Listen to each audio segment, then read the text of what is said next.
So, we will be discussing today on application layer of our TCP IP protocol or network protocol per se.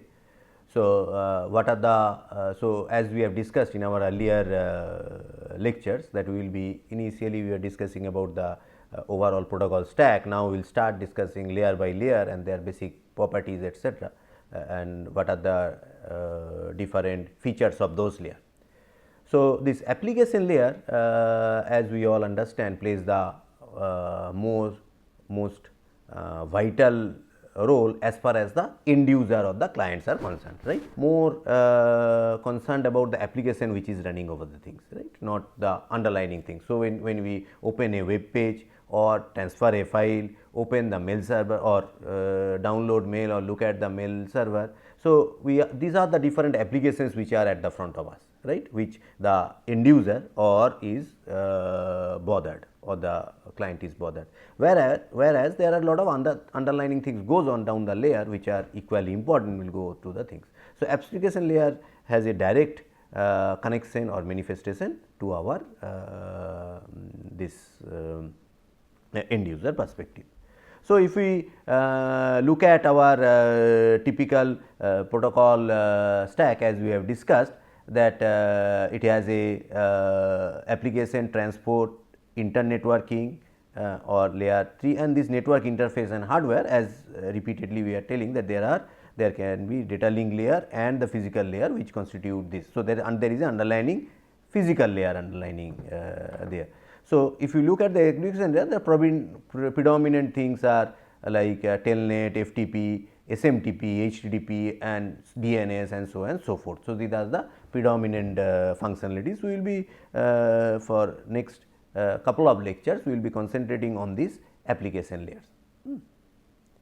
So, again if you recollect what I have seen, that these application layer protocols primarily talks with the next layer or the transport layer, which provides either a connection oriented service or connection less service, which in turn talks to the down the layer like layer 3 IP layer and so on and so forth. There can be application layer which directly talks with that IP layer and like that. So, this application layer can primarily talks with this transport layer, or in some cases in some of the applications it can talk with the directly to the IP layer. So, again what are the basic philosophy, that application layer is provided by the program that uses TCP IP communication. So, it is the what we say that programming quote unquote programming interface to this whole networking paradigm. An application layer is a user process cooperating with another process, usually on the different host. Typically, we call this as a client server things. So, when I run a application, it is a client to some application at the server, so at the other end of the network. So, though the client server do not say that it should be other end of the network, it can be the same network itself, but nevertheless I have application server client which connects to the server. Like when we download www or link to www.iitkgpac.in, then what we do? We basically connect to that IITKGP web server, and my browser at my end acts as a client to the things which is connect to the server. So, this is HTTP client to HTTP server, then there can be FTP client to FTP server and so on and so forth. So, it is a so user process cooperate with another process. So, that in turn can have other type of things. So, there are popular example like Telnet, SMTP, SNMP, FTP, HTTP type protocol, DNS and so on and so forth. Interface between the application and transport layer is defined by port numbers, right. Like how do I identify a system? By a IP address. How do I identify a process in the system? By a IP plus a port number, which is a mostly as a transport layer phenomena. So, that identifies a process in the system, and there are a concept called sockets. We will be discussing on those sockets, a little bit of socket programming also we will be looking into, but this is what we say socket. So, it is a socket which is established a socket interface which is established between the source and destination, and popularly what we use the term like socket programming and so on and so forth, which allows me to communicate between each other. Now, same thing, this if application layer, there is a variety of things, some of the file transfer level things, some are email type of thing, let us SMTP, remote login, Telnet, login, network management, name, there are name management like DNS and used by routers. There are different applications which are at the at different level. So, if we have a more holistic view, so there are applications, different applications. So, there are different service point of the things. So, this transport layer defines that, along with that we have a network access layer. So, IP plus the process allows me to run that application. So, that means I may have a server which acts as a FTP server, a SSH server or a Telnet server or different type of server. So, where the different things are defined at different port. There are popular ports like what we know that Telnet like port 23, FTP is port 21, rather there are two ports, data and control port 21, 22, then HTTP port 80 and so on and so forth. These are popular port, but you can define your own port where the server is running. Client can connect through any other port. Right. Similarly, so there may be computer 1, computer 2, computer 3 and there can be several applications. So, if you look at the top level view, so these different applications are talking to each other, right. So, that actually what gives us that realization of how a process can communicate to process or a application talks to each other, and that has a with a underlying network. So, the beauty of the things that the underlying network is not exposed to the client or the server, right. When I access through when you do a HTTP www.iitkgpsc.in, so you are basically bothered about the page to be displayed, like. So, neither how this protocol stack or intermediate routers come into play, that we are not looking at. So, what we look at is a intermediate communication networking is in place, right. So, similarly, so if you as we discussed, so if you look at, so I have application transport and network access, so to say, that means one defines the port and IP, and then whatever the data is there, it is being a payload to this next layer, that is for the transport PDO, and it becomes a payload, this whole thing becomes a payload to this network access layer, and at the destination it gets deciphered. Or look at some another view, what if we look at, so I have different applications. So, it is logically connected to different applications, like as the TCP is the predominant protocol, that is which is a connection oriented protocol. So, it finds a logical connection between the things. As we discussed that this whole thing runs on IP. IP is again a connectionless best effort protocol. It does not guarantee that the packet will be delivered or not. So, there should be some mechanisms here at the TCP end which will allow this logical connectivity and what we say reliable connectivity on the over this unreliable layer, right. So, we will discuss when we go into those lecture series that how it is feasible to do that, and how irrespective of that underlying layer giving some services, I can have a upper layer services on the things.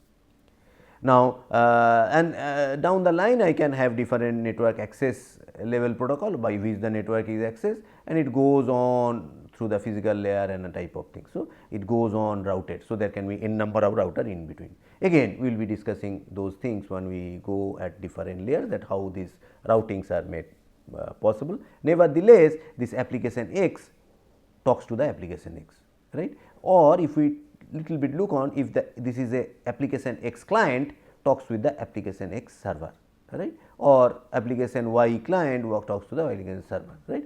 Two applications are talking to communicating with each other. And I can have different type of things. There are predominant applications which are the TCP. There are few applications which are UDP, like SNMP is one of that for the network management. There are several companion protocol for the ICMP, IGMP, OSPF, RSVP and so on and so forth at the somewhere in between transport and IP. And so, there is a bunch of protocols which are there in the within this protocol stack. So, if we look at, So, if these are the layers, so applications, and then we have something which is controlled by the software and kernel. This data link some part, and the physical is primarily controlled by these firmware devices or device drivers and hardware at the physical layer. That means, you require a network interface card and network interface card to have a physical connectivity, like when you put a RJ45 cable into your laptop or desktop. So, there should be an NIC card which takes care. You will have a you do require another interface card like wireless interface to work on those looking at those that is also a hardware. Over that, I require a firmware and device driver which runs the things, like if you have a NIC network interface card, there should be a particular device driver to work on. If you have a wireless or Wi-Fi interface, so there should be a device driver support from the operating system to that, right. Over that, primarily it is handled by at the machine end by software and kernel of the particular OS and the device drivers to takes care of this network and protocol, the network and transport layer, and over that the application runs, right. So, if you look at when we are running FTP or HTTP, so underlining we are using some of the things which are defined at the stack level, transport and IP layer, which primarily if you see that if you in a normal Windows PC or even Linux level or Unix system, what we do, we basically define the TCP IP property, right. So, we provide those information to look at, and there are some of the things are taken care by the OS or the kernel itself. Say when a package, when a client is going out, it gets a port address to go out of that particular interface. So, this gives a overview of the stack, and if we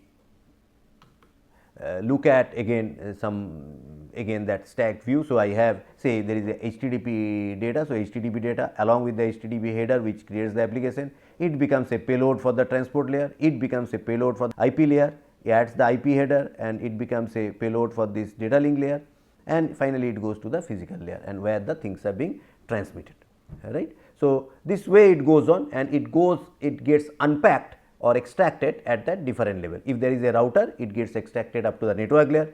If it is a other end system, it gets extracted up to the application layer, right. So, it gets unfolded as per this as the device level, whatever the support is there. So, in other sense, what we try to see that it supports interoperability in a bigger sense, right. So, what we say that I do not care about what intermediate router is there, so long I am following the protocol, right. It goes on hop to router, the overall routing business to finding the best path between the source and destination is not primarily dependent on the system level things, right. So, these are the things we look at it. So, if we look at the application layer interfacing in some other way, so we have different applications and they have different type of requirement, right. So, one may be the end-to-end packet delivery, which may not be that reliable service required, we can push it through UDP, whereas there are some of the things where we require a reliable connection oriented service TCP. So, we require different type of things, connection establishment, reliable data transfer, flow and congestion control, ordered packet delivery, and then the rest of the stack. And different type of services are like typically DNS type of services are over UDP, whereas HTTP, email, file transfer are over this type of TCP type of thing, connection oriented service. So, what we see that there are several applications which has their different kind of need, and based on that either they are pushed through TCP type of things or UDP type of things, UDP type of connections. So, again if we come back, if we try to again look at it. So, one is what are the typical responsibilities of the application layer, identifying and establishing availability of intended communication partners, like if I am doing a HTTP iitkgp ac.in www http ac.in, that means my intended other partner is the iitkgp web server, it need to connect somewhere or other, it should take care. Synchronization, synchronizing cooperating applications. If there is a cooperative applications that like say I have a chat server request response, I have multiple applications where I require orchestration or synchronization of the applications, right. One data goes there, then their response come in some other fashion that need to be taken care by this at the application level. Establishing agreement on procedures for error recovery. If there is a error, how to recover from the error, reporting recovery from the error. So, there should be some established procedure for that, right. Controlling data integrity. So, I need to have again a mechanism procedure for handling data integrity. So, these are the things need to be there, basic responsibilities. There can be based on the application, then several other properties or responsibilities of the application, but nevertheless if you try to fit in somewhere or other, they fit in into this overall structure. And if we look at the examples, there is a host number of examples what we use directly or indirectly day to day. One of the major thing is the DNS or domain name systems. There are file transfer protocols or FTP, hypertext transfer protocol, or what we say HTTP, which is the predominant applications which is which is mostly used across the world. There are simple mail transfer protocol or SMTP, which takes care of our mailing system.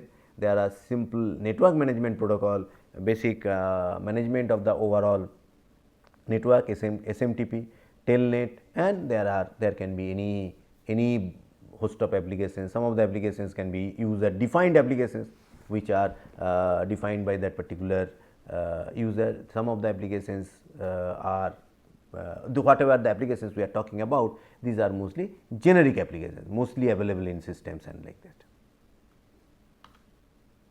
So, if we look at the DNS, so what is DNS? Domain name systems.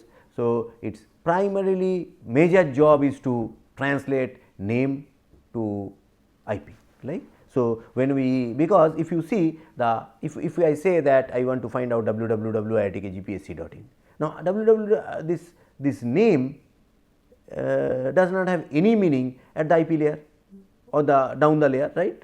Say whenever I want a routing, the router requires a IP, right. So, there should be either I give the IP at the top, so that it understands this is the thing, or there should be someone which resolve that IP, right. So, what we do that when I give a name, I send a resolver that you resolve it. So, during DNS, so I send to a DNS server, we resolve and send me back this IP, right, and based on this IP the rest of the things goes on. So, name to IP conversion, it is the resolver. So, my system, say by particular this system or my laptop, acts as a primarily it has a DNS client which requests to the DNS server, which is revert back. How do I know that DNS server? Either you, while network configuration, somebody has put the DNS server here, or from the network administrator you got it within the DCP IP protocol stack, etc., or that automatically done if you have a DHCP type of things, which when you boot the systems it loads the things, but nevertheless it should know where the server is, right. And there are as it is and here it is domain based, so that the domain definition there should be a particular protocol to follow. So, there are more than 200 top level domains, right, in the internet. We will come to those things more in detail. Some of the example like .in is India, .us is US, .edu is educational sites, like .gov is government sites, .net is network services, and so on and so forth. So, these are top level domains. So, when I say iitkgp.ac.in is my domain, then India is the top level domain, or sometimes what we say that is a TLD, and below that there is a subdomain called AC, that is which primarily represent academics. Below that we have a subdomain called IITKGP, right. So, when we take that TCP, FTP and TFTP, FTP is a reliable connection oriented service that uses TCP to transfer files between systems that support FTP, right. So, TCP, FTP is a reliable connection oriented service, right, whereas TFTP is a connection less that uses UDP to transfer. So, there are different places where we need this type of things. Once you have to do for a connection oriented, the resource requirement may be high. So, you may have some of the cases where those resources are not there. Secondly, if there is a failure, you can easily retransmit, right. That may not be a big deal to retransmit, right. I may not be requiring a connection things. Like I say, I want to send something from one place to another. One is that I want a reliable service, I do not want failure to occur. Other things, if there is a failure, I again send the things to again, right, that I do not mind sending it again. So, that means based on the requirement, like typically TCP is used for routers figures, like typically for example, some of the iOS images or the router images. TFTP is designated for small and easy to implement. So, it is a less payload, so it is easy to implement. So, another is the HTTP, Hypertext Transfer Protocol, which is our, as we are telling, the predominant protocol. And not only that, as HTTP is extensively used, HTTP is also allowed in most of the routers and firewalls. They allow to cross, if at all they are allowing the crossing of the thing. HTTP is the first thing. That is why later on we will see, if time permits, that if we have this web services etc., which predominantly piggyback on the HTTP, because these are, anyway, that part we will see later on. So, it goes for HTTP request, and the HTTP server responses with a HTTP response message. So, this way it goes on communicating between the things, right. Then we have a SMTP, email server communicate other using simple mail transfer protocol to send and receive mails. So, this SMTP protocol is for us for mail transfer protocols. There are other backups or the front end protocol like POP3 and things like that. So, another protocol which is there is a simple network management protocol, or SNMP, is an application layer protocol that facilitate exchange of management information between the two devices. So, SNMP is a application layer protocol, and it facilitates that exchange of management information, right, network level management. Like it goes on, there are SNMP agents which reports the different status of the network, where this SNMP there is our network management system takes that SNMP data and do. So, it is may not be directly used by us, but nevertheless it is required for network management, right. So, there is a important protocol for network management. There is another protocol which is called Telnet, right. So, that which allows us to connect to a remote system or site. So, Telnet client provides ability to log into a remote internet host that is running a Telnet server. So, any client should have a corresponding server at the other end. So, and then to execute commands from the command line. So, I have a Telnet client and server, and allow to the command to the command line. So, we have Telnet client and Telnet server, and it goes on communicating between each other.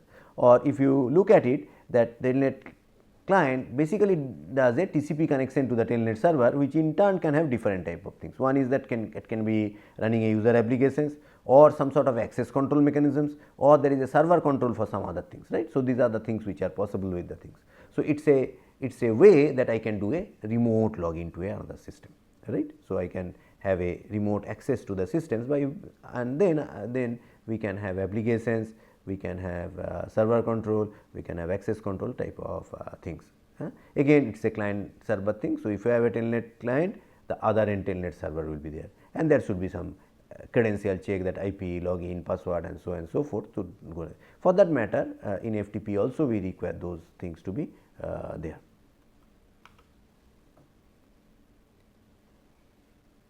Now, we come to another thing which is to see that what underlining things, how things work, what we see a network socket, right. So, it is a we hear about network programming or socket APIs and like this. So, like if we try to little look back. So, say if this Telnet server, what it is doing, it is basically opening up or it is running a telnet server things, or in sometimes what we say it is a daemon it is running, right. That means which is running and listening to a particular it is running and listening to a particular port, right. So, always active, right. Say like if I do when I do a say HTTP. So, this HTTP server what it is doing? So, say if I consider this is a www IIT KGP server, then what it is doing? So, they are at some port, say port 80, that is the standard port 80 that it is always listening, and listening for what? Is there any request from the client? If there is a request from the client, when from this I key in, so it absorb, it takes it. If it is a concurrent server, it creates a child process, or it's fork a child process and go on serving that. Like so, whether whatever maybe whatever is that in a client server protocol, whatever is the applications, if the corresponding server end, it creates a server process to look at it. So, while connecting from the source, what we require?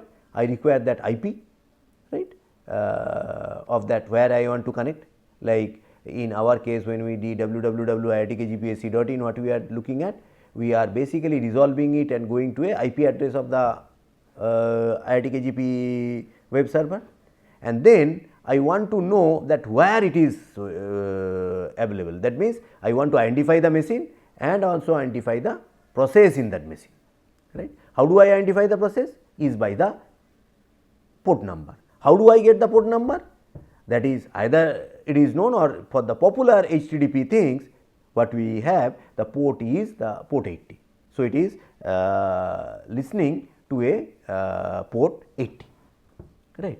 So, so what we have from the client end, it is sending a particular say application. So, it goes on that particular port and goes on that port. So, this is suppose this application is running at port say X, this application is running as port Y, and then when it goes to the port.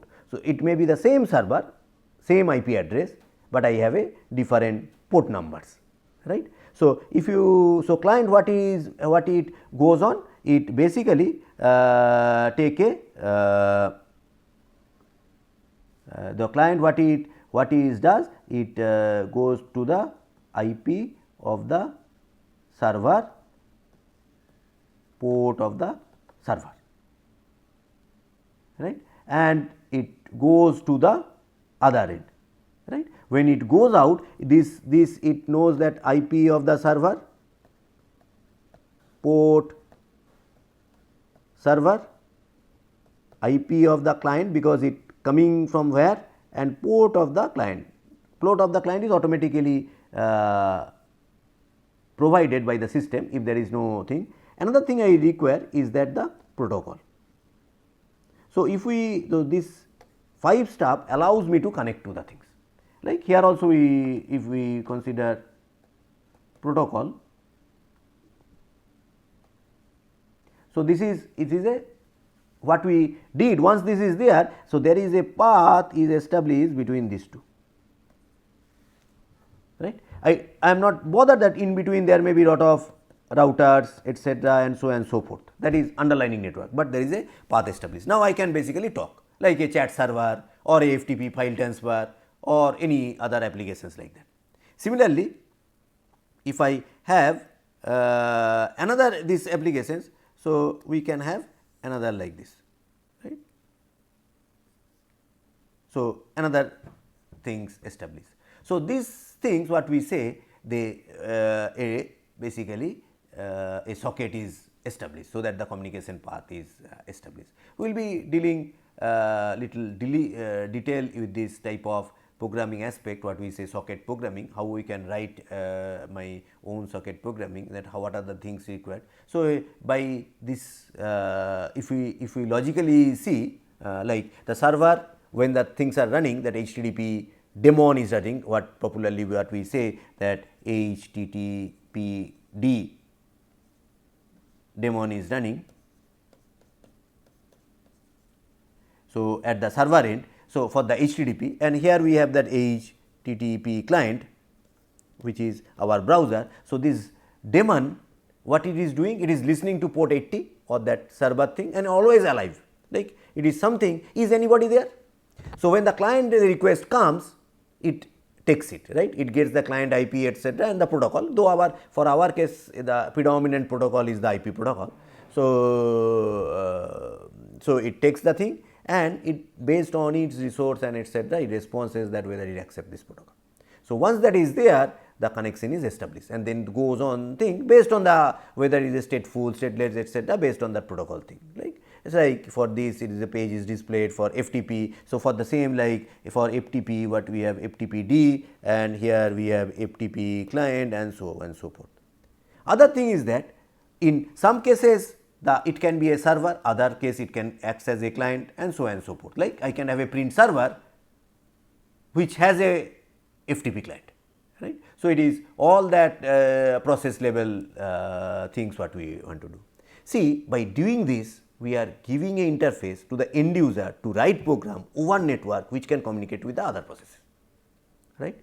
And the beauty of the thing is that you are not bothered per se with the underlying network, it takes care of the things, because we are following some protocols, some particular rules which is guided by the things. Not only that, it is device independent, we can have different type of devices at different levels, right. We can have different mix and type of things, so long they are fitting into the protocol, we are able to connect that. We are not bothered about the communication path, it can be fiber, it can be wireless, it can be WAD and anything, right. So long again following the protocol, but end of the day your page get displayed or you write a program which can communicate to each other. So, this is the ubiquitousness of this whole network level communication things, right, which that is why it is so popular, because now it is heterogeneous, it is what we say no centralized control per se, you whatever you are doing at your end, only you are following the protocols, right. There are guidelines, there are protocol guidelines, there are authorities which takes care of those things, but say what you develop at your end and float at the things is a business for your means it's your own business, right. So, that means that allows me to do that. So, what we will do in the subsequent classes, we will see some of these more application layer things and slowly go into the transport and network and data link and so on and so forth, right. So, with this let us end our today's class. Thank you.